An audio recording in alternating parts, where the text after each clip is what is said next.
اعوذ باللہ من الشیطان الرجیم بسم اللہ الرحمن الرحیم لا اکراہ فی الدین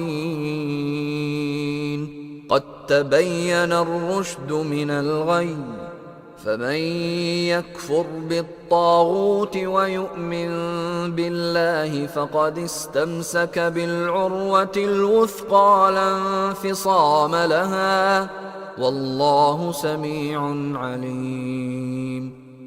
لا اکراہ فی الدین، لا کا مطلب نہیں اکراہ، زور، زبردستی، جبر، استبداد نہیں ہے.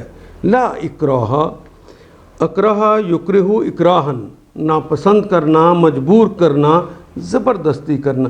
لا اکراہ، کوئی زبردستی نہیں ہے، کوئی ناپسندیدہ کام پہ مجبور کرنا نہیں ہے. فی الدین، فی کا مطلب میں، الدین، دین میں کوئی زبردستی نہیں ہے.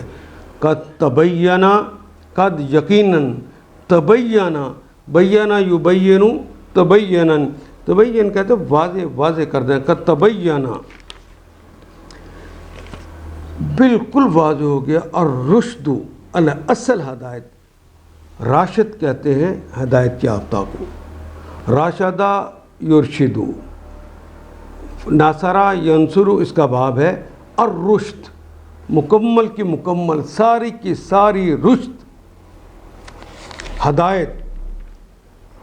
تبین رشد، ساری رشد جو ہے وہ واضح ہو گئی ہے. من الغی، غی اصل میں کلمہ غوا یغوی. غوا اردو میں بھی نہیں کہتے اغوا ہو جانا، ایگزیکٹ یہ وہی کلمہ ہے.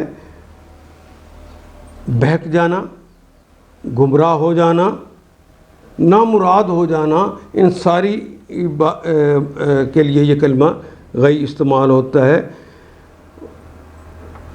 یعنی جتنی قد تبینہ، بالکل واضح، واضح کر دی گئی ہے. اور رشد، ہدایت، صحیح بات کر دی گئی ہے. من الغی، غی سے، وہ تمام باتیں جو اللہ کے علاوہ بتائی ہوئی دوسروں کی ہیں، جو اللہ کی بتائی ہوئی وہ ٹھیک ہوتی ہیں، اور جو اس کے علاوہ بتائی گئی ہیں وہ تو ٹھیک نہیں ہیں. ان سے واضح واضح کر دیا ہے. فمن یکفر، فمن یکفر، جو کفر کرتا ہے، فعل مضارع کی علامت ہے. بالطاغوتی، جو پہلی بے کے متعلق، الطاغوت، جو طاغوت کا کفر کرتا ہے، جو طاغوت کا انکار کرتا ہے. اب طاغوت کیا ہے؟ ہر نظام، ہر تصور، ہر ضابطہ، ہر طریقہ، ہر رسم جو اللہ کی طرف سے نہ آیا ہو وہ طاغوت ہے.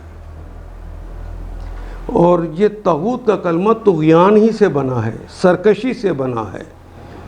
اگر کسی کی سرکشیاں جوش، قوت، ولولے سے اس طرح آئیں کہ حدوں سے نکل کر آئیں اور راستے کی رکاوٹوں کو توڑ کے آئیں، اور وہ صرف اس کی سرکشیاں اس کی حد تک نہ رہیں، وہ دوسروں کو بھی زبردستی مجبور کرے کہ وہ لوگ اس کی بات کو مان لیں، طاغی کی بات کو مان لیں، اس طاغوت کی بات کو مان لیں. ایسے شخص کو طاغی کہتے ہیں. اس طاغوت کا اور اس طاغی سے انکار کرنا پہلی بات ہے. اس کا انکار کرو، اس لیے پہلے کہا لا الہ، کوئی الہ ہے ہی نہیں. جس کی بات مانتے ہیں وہ تو اللہ ہوتا ہے، وہ تو الہ ہوتا ہے. یہ طاغوت جو ہے اس کی بات نہیں ماننی.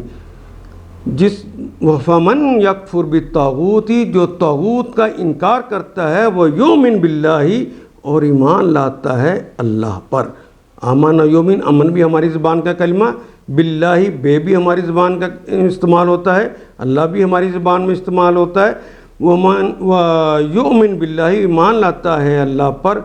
فقد استمسکا، فا کا مطلب پس، قد کا مطلب یقیناً، استمسکا، استمسکا یستمسکو استمساک کہتے ہیں مضبوطی سے تھام لینے کو، پکڑ لینے کو.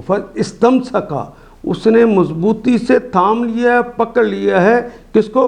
بالعرواتی. عروا کہتے ہیں ہلکے کو، عروا کہتے ہیں کسی کڑے کو، کسی کڑے کو، ہلکے کو مضبوطی سے تھام لیا ہے. الوثقی جو بہت مضبوط ہے. واسکا یاسی کو پختہ ہونا، مضبوط ہونا، باندھنا، اپنے آپ کو اس سے باندھ لیا ہے، پختہ کر لیا ہے. شرط یہ ہے کہ طاغوت کا انکار پہلے، اللہ اس کے رسول کا ایمان بعد میں لایا ہو. فقط تو یہ وہ ہے اس نے پکڑ لیا ہے. استمسکا مضبوطی سے تھام لیا ہے. بالعرواتی اللہ کی باتوں کو مضبوطی سے اس نے پھر باندھ لیا، اپنے آپ کو مضبوطی سے اس کو تھام لیا. وثقا جو بہت وثوق والی باتیں ہیں، وہ جو پختہ باتیں ہیں. لانفصام لہا، لا نہیں انفصام، انفصام کہتے ہیں ٹوٹنے کو. لانفصام نہیں ٹوٹتا. انفصام ینفصم انفصام، لانفصام لہا اس کے لیے اب ٹوٹنا نہیں ہے. واللہ سمیع علیم، واللہ اور اللہ تعالی ہیں سمیع سننے والے، علیم جاننے والے. اور دونوں کلمات پھر فعیل ان کے وزن پہ آگے ازل سے ابد کی اس میں صفت پائی جاتی ہے دونوں. اور وہ سمیع بھی ہے اور علیم بھی، اور یہ صفتیں اللہ کی ذاتی ہیں، کسی کی عطا کردہ نہیں ہے. اب جو کوئی طاغوت کا انکار کرے، اللہ پر ایمان لے آئے، اس نے ایسا مضبوط سہارا تھام لیا ہے جو کبھی ٹوٹنے والا نہیں ہے. واللہ سمیع علیم، اللہ جس کا سہارا اس نے لے لیا ہے سب کچھ سننے والے اور سب کچھ جاننے والے ہیں. ان آیات کو ایک دفعہ پھر تلاوت خود کیجیے، عربی و مبین پڑھتے ہوئے دیکھیے کیا بات پوری اندر اتر رہی ہے، کیا یہ اردو کے سانچے میں ڈھلتی گئی ہیں عبارتیں. اگر بات سمجھ آنی شروع ہو گئی تو الحمدللہ یہی ہمارا ہدف ہے، اور یہ ہدف پورا ہو گیا. اللہ میرا اور آپ کا حامی و ناصر. الف لام